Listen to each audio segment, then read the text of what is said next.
প্রিয় শিক্ষার্থী বন্ধুরা, আসসালামু আলাইকুম। বাইতুস সরফ জব্বারি একাডেমির পক্ষ থেকে অনলাইন ক্লাসে সকল শিক্ষার্থীদের স্বাগত জানাচ্ছি। আজকে ক্লাসে আমি আছি আবু হানিফা সোহাগ, সহকারী শিক্ষক গণিত ও বিজ্ঞান, বাইতুস সরফ জব্বারি একাডেমি। আজকে আমার আলোচনার বিষয়বস্তু নবম ও দশম শ্রেণীর বিজ্ঞান বইয়ের তৃতীয় অধ্যায় হৃদযন্ত্রের জাতকতা। হৃদযন্ত্রের জাতকতা এই অধ্যায়টি নিয়ে আজকে তোমাদের সামনে আমি আলোচনা করব।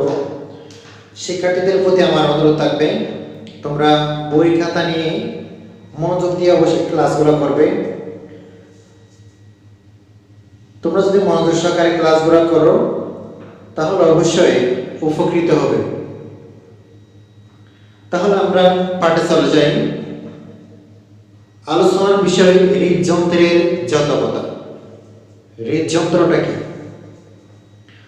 আমরা হৃদযন্ত্র বলতে আমরা যারা উচ্চ শ্রেণীর জীব আছি তাদের হৃদপিণ্ডকে বোঝানো হয়। হৃদপিণ্ডকে আমরা বলি হৃদযন্ত্র।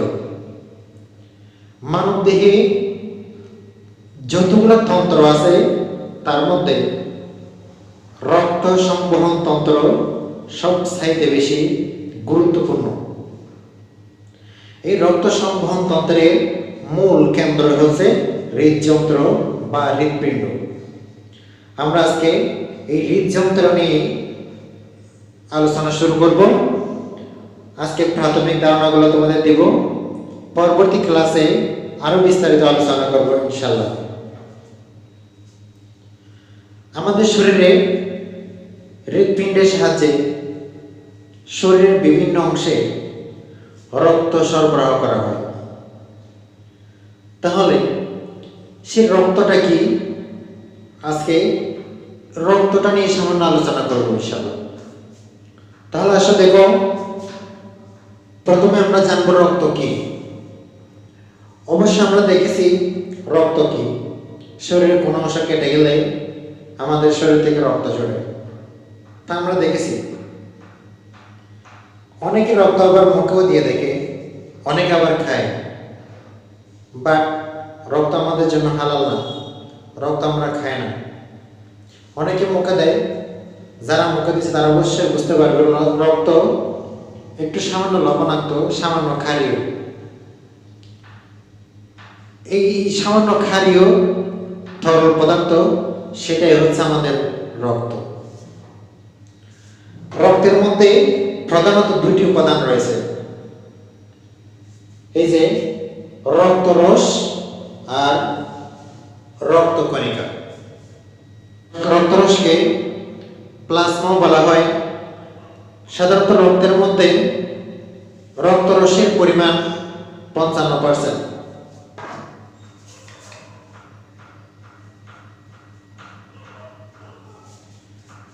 রক্তে রক্তরসের পরিমাণ 55% আর বাকি 45% হচ্ছে যে রক্তকণিকা।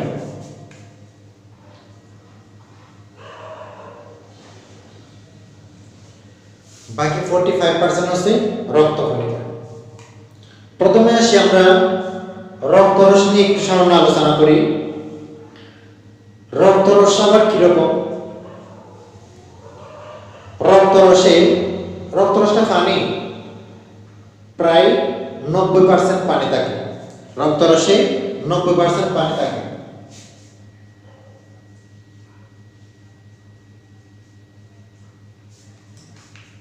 রক্তরসে 90% পানি আর বাকি 10% জৈব ও অজৈব পদার্থ থাকে। তো জৈব ও অজৈব পদার্থগুলো আমি তোমাদের বলবো। জৈব ও অজৈব পদার্থগুলো হলো তাকে লৌহ, ক্যালসিয়াম, ফসফরাস, আয়রন, নাইট্রোজেন ইত্যাদি ইত্যাদি।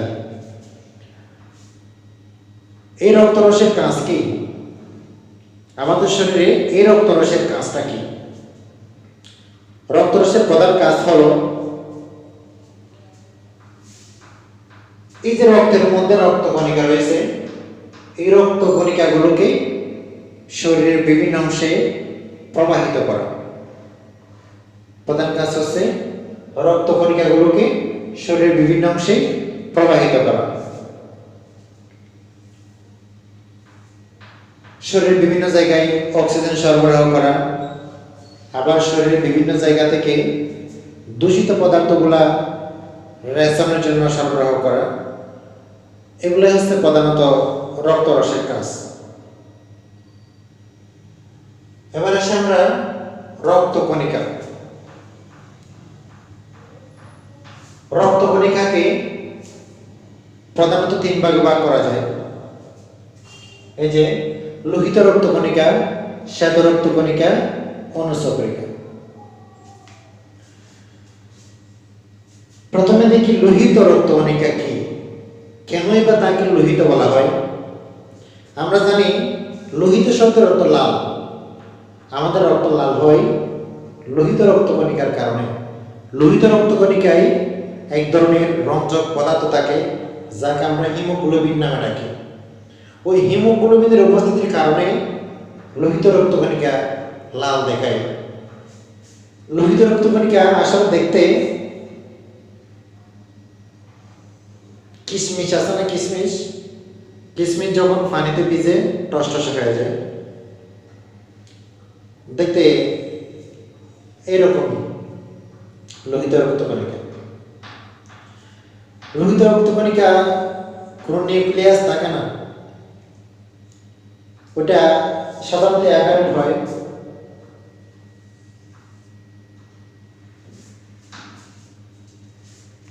যেমনটা দেখতে লাগে রক্তপূর্ণ একটা থলে এরকম দেখায়, এরকমের।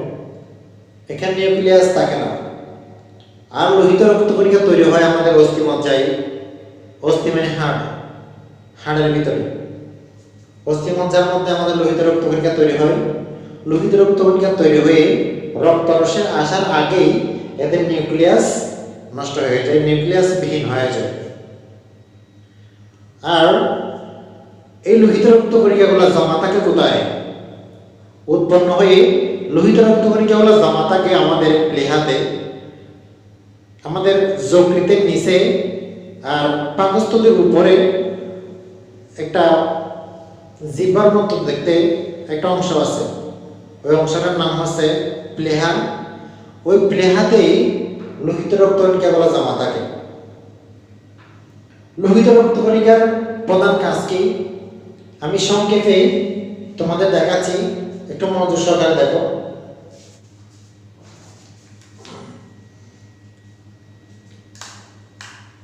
এখানে দেখতে পাচ্ছ লোহিত রক্তকণিকার প্রধান কাজ অক্সিজেন সরবরাহ করা।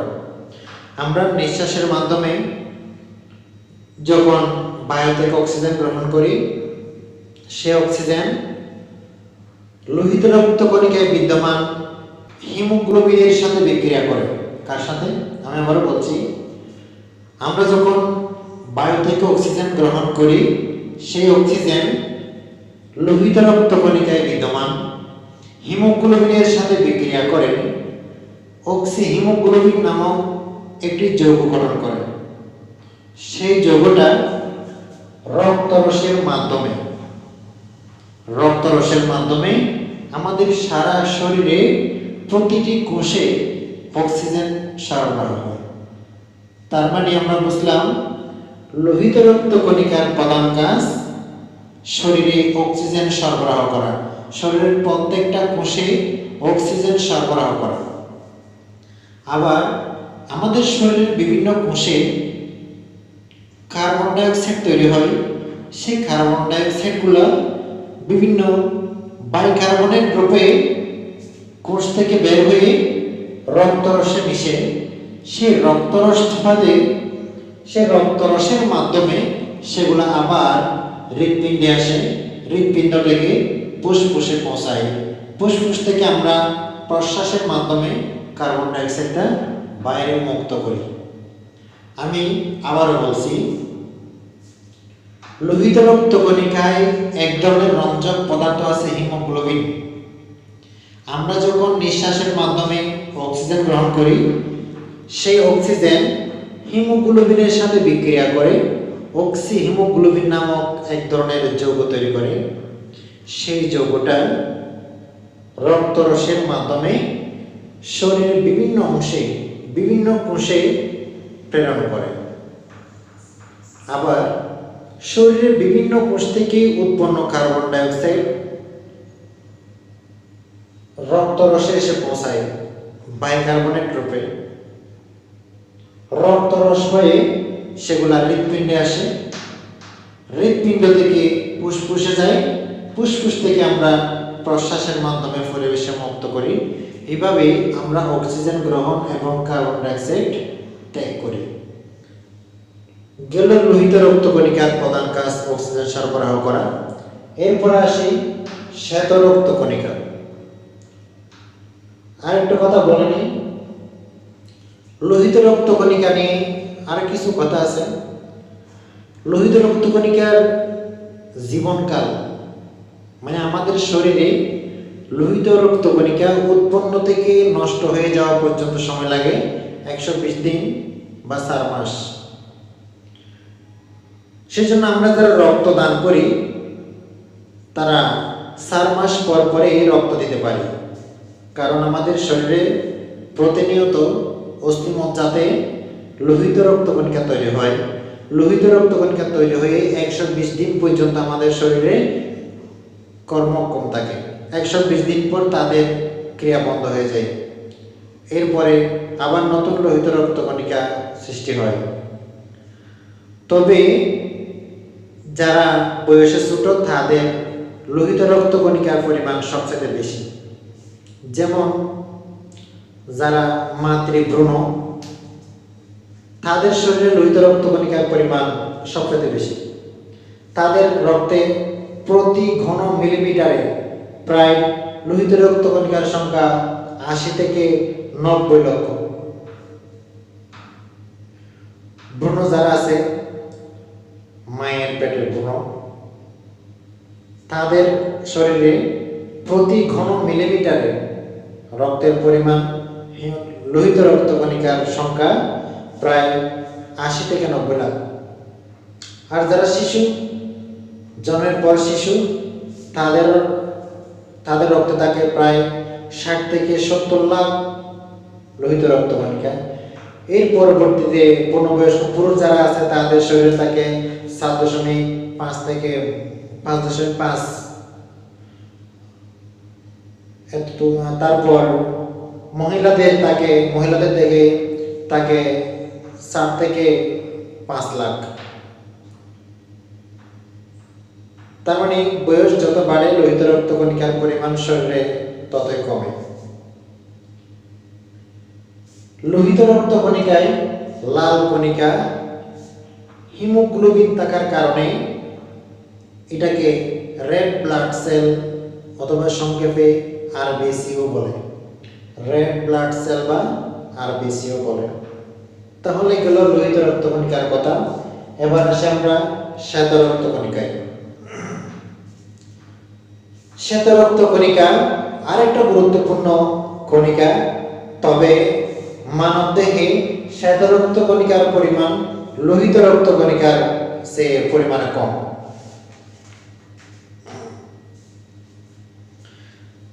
লোহিত রক্তকণিকার আয়ুষ্কাল ছিল 101 থেকে উৎপাদন থেকে 120 দিন, কিন্তু শ্বেত রক্তকণিকার মধ্যে তারটা ভিন্ন। এটার আয়ুষ্কাল হচ্ছে 1 থেকে 15 দিন। এটা বিভিন্ন আকৃতির হয়। শ্বেত রক্তকণিকার নির্দিষ্ট কোনো আকার নাই। অ্যামিবার মতো ওরা বিভিন্ন সময় বিভিন্ন রকমের আকার ধারণ করতে পারে। ওরা নিউক্লিয়াস যুক্ত হয়। রক্তকণিকা 3টির মধ্যে শুধু শ্বেত রক্তকণিকাটাই নিউক্লিয়াস যুক্ত হয়। এখন দেখো এটার কাজ কি। শ্বেত রক্তকণিকার প্রধান কাজ হচ্ছে জীবাণুকে ধ্বংস করা। প্রধান কাজ, আমাদের শরীরে যখন বহিরাগত জীবাণু প্রবেশ করে, বাইরে থেকে জীবাণু যখন আমাদেরকে শরীরে প্রবেশ করে, তখন শ্বেত রক্তকণিকা জীবাণুগুলোকে ধ্বংস করে। ফেগোসাইটোসিস প্রক্রিয়ায় জীবাণুগুলোকে ধ্বংস করে। এখন আমাদের জানার বিষয় ফেগোসাইটোসিস প্রক্রিয়া এটা কি একটুখানি জানবো। আমি চিত্রের মাধ্যমে তোমাদের বোঝানোর চেষ্টা করতেছি ফেগোসাইটোসিস প্রক্রিয়াটা কি।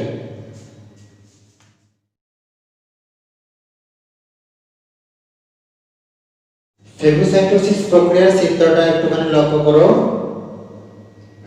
এটা মনে করো শ্বেত রক্তকণিকা, যার কেন্দ্রে অবশ্যই নিউক্লিয়াস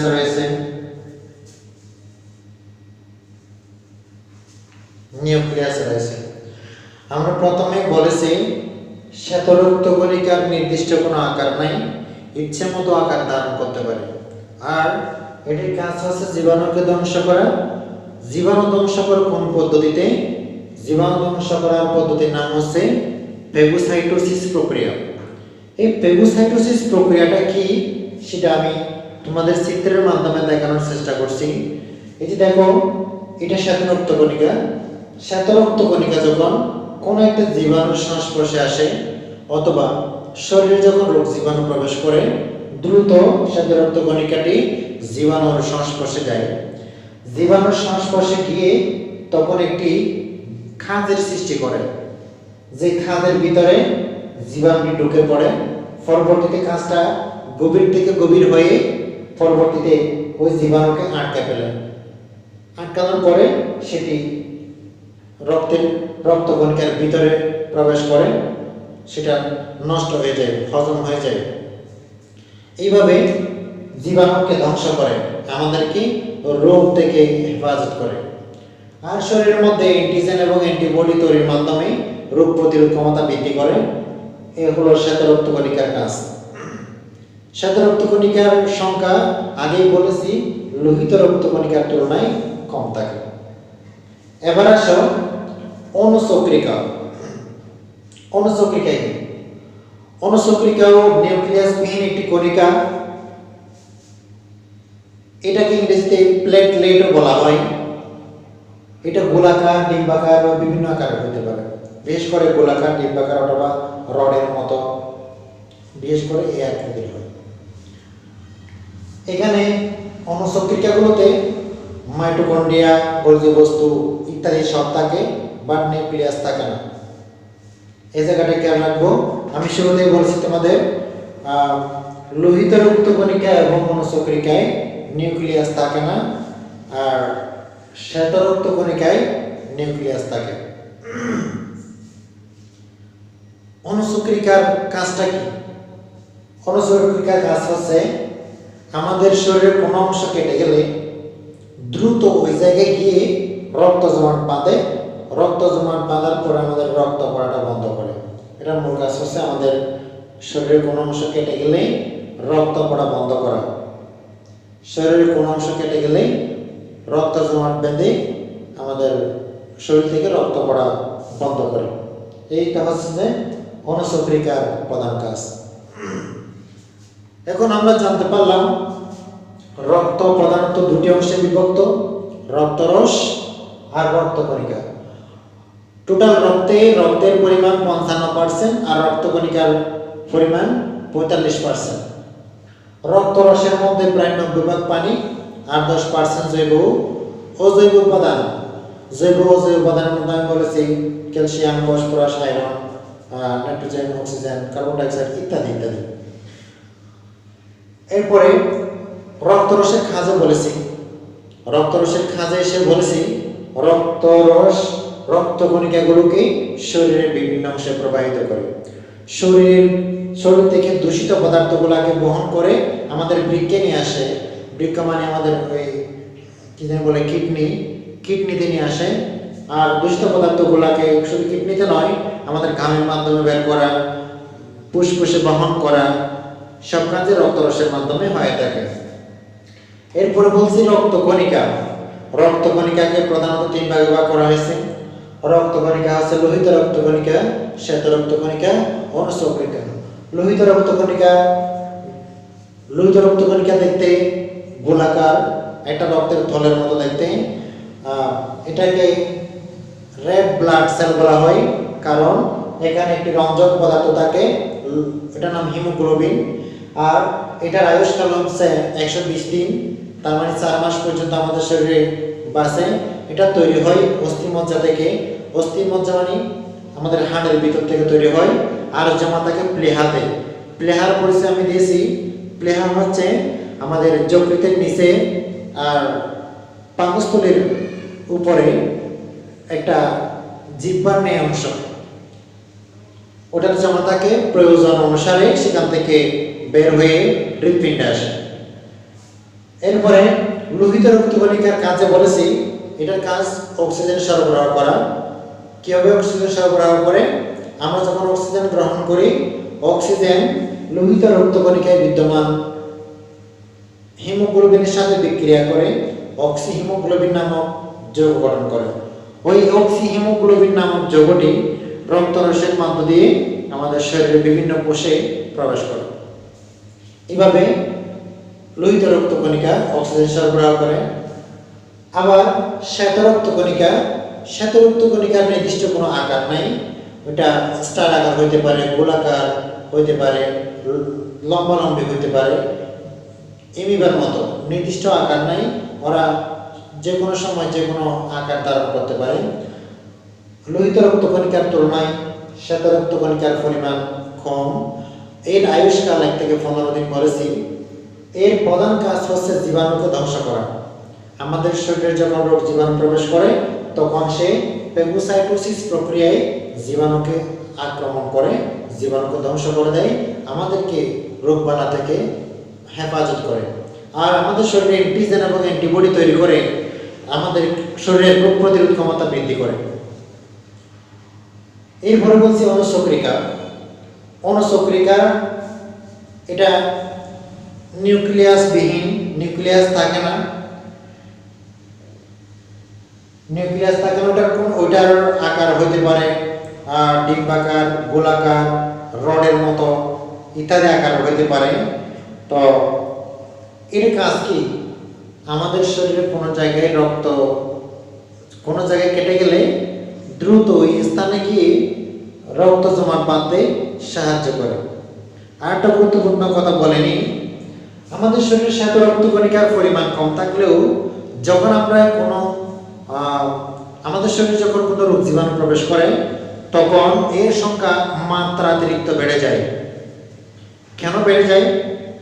আমরা শ্বেত রক্তকণিকাকে দেহের প্রহরী বলি, কারণ ওটা আমাদের দেহকে জীবাণু থেকে রক্ষা করে, সবসময় প্রহরীর মতো কাজ করে, সেজন্য আমরা বলি ওকে দেহের প্রহরী।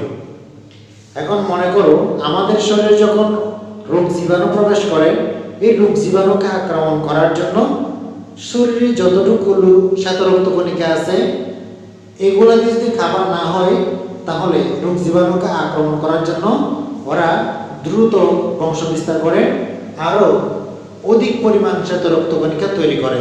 সেজন্য অসুস্থ ব্যক্তির শরীরে শ্বেত রক্তকণিকার পরিমাণ বেশি থাকে।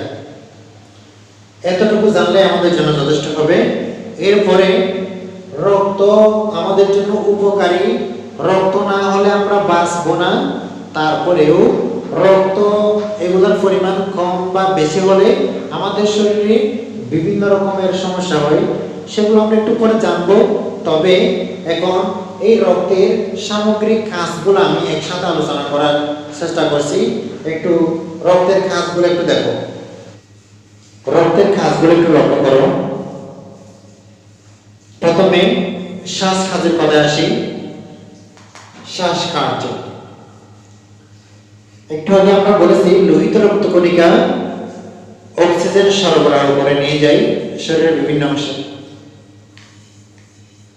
শরীরের বিভিন্ন অংশে উৎপন্ন হওয়া কার্বন ডাই অক্সাইড বাইকার্বনেট রূপে আবার রক্তরসের মাধ্যমে কিন্তু হৃৎপিণ্ডে আসে। হৃৎপিণ্ড থেকে ফুসফুসে, ফুসফুস থেকে পরিবেশে মুক্ত হয়। তাহলে শ্বসন কার্যে অংশগ্রহণ করে বা শ্বাস কাজে সরাসরি অংশগ্রহণ করে রক্ত। এরপর দেখো হরমোন পরিবহনে রক্তের ভূমিকা কি। হরমোন কি? হরমোন হচ্ছে আমাদের শরীরের কিছু নালীবিহীন গ্রন্থি থেকে নিঃসৃত এক ধরনের রস, যা আমাদের গুরুত্বপূর্ণ কাজ সম্পাদন করে শরীরে,